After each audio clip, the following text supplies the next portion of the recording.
ایک دفعہ کا ذکر ہے کہ جنگل میں ایک بڑی ندی بہتی تھی۔ ایک بندر آم کے درخت پر ندی کے کنارے رہتا تھا۔ بندر کو میٹھے آم کھانا بہت پسند تھا۔ ندی کی دوسری طرف ایک مگرمچھ اپنی بیوی کے ساتھ رہتا تھا۔ ایک دن مگرمچھ ندی کے کنارے آرام کر رہا تھا کہ اس نے بندر کو مزے سے آم کھاتے ہوئے دیکھا۔ یہ منظر دیکھ کر مگرمچھ کے منہ سے پانی آ گیا۔ اس نے بندر کو پکارا، ہیلو بندر، یہ آم بہت مزیدار لگ رہے ہیں، کیا تم میرے ساتھ شیئر کر سکتے ہو؟ بندر جو ہمیشہ مہربان اور دوستانہ تھا، اس نے چند پکے ہوئے آم مگرمچھ کی طرف پھینک دیے۔ مگرمچھ نے انہیں مزے سے کھایا۔ اس کے بعد بندر اور مگرمچھ روز ملنے لگے۔ روز بندر مگرمچھ کو آم دیتا، وہ دونوں پارٹی کرتے۔ جلد ہی وہ اچھے دوست بن گئے۔ ایک دن مگرمچھ کی بیوی، جس نے کبھی آم نہیں کھائے تھے، اس نے مزیدار پھلوں کے بارے میں سنا اور اس نے چکھنے کی خواہش کی۔ لیکن جب مگرمچھ آم لایا تو اس کی بیوی کے دماغ میں ایک آئیڈیا آیا کہ اگر آم اتنے میٹھے ہیں تو سوچو جو بندر کا دل ہے وہ کتنا میٹھا ہوگا۔ اس نے کہا کہ میں بندر کا دل کھانا چاہتی ہوں۔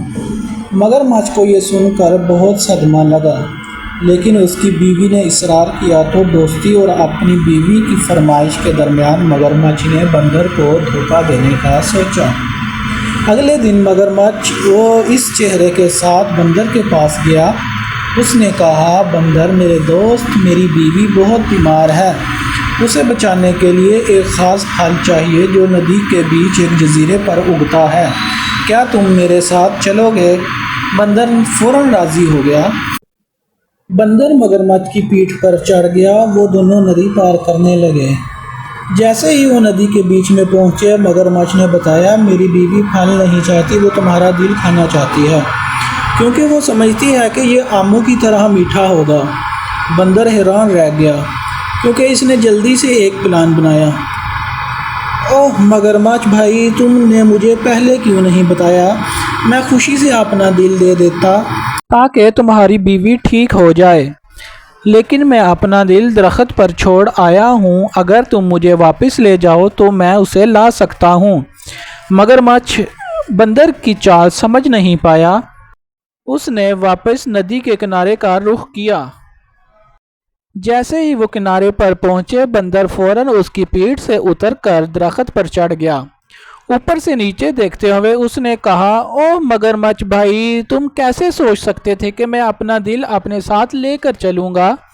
جاؤ اور اپنی بیوی سے کہو کہ وہ میرا دل نہیں کھا سکتی، لیکن میں اس کے لیے آم بھیجتا رہوں گا۔ مگرمچھ کو شرمندگی ہوئی اور اس نے بندر سے معافی مانگی۔ بندر نے مگرمچھ کو معاف کر دیا، لیکن وہ اب زیادہ محتاط ہو گیا۔ مگرمچھ اور اس کی بیوی بندر کے بھیجے ہوئے آموں کا لطف اٹھاتے رہے۔ مگرمچھ اور بندر کی دوستی قائم رہی۔ ہوشیار بندر اور پشیمان مگرمچھ نے دوستی اور سچائی کی اہمیت کے بارے میں ایک سبق سیکھا۔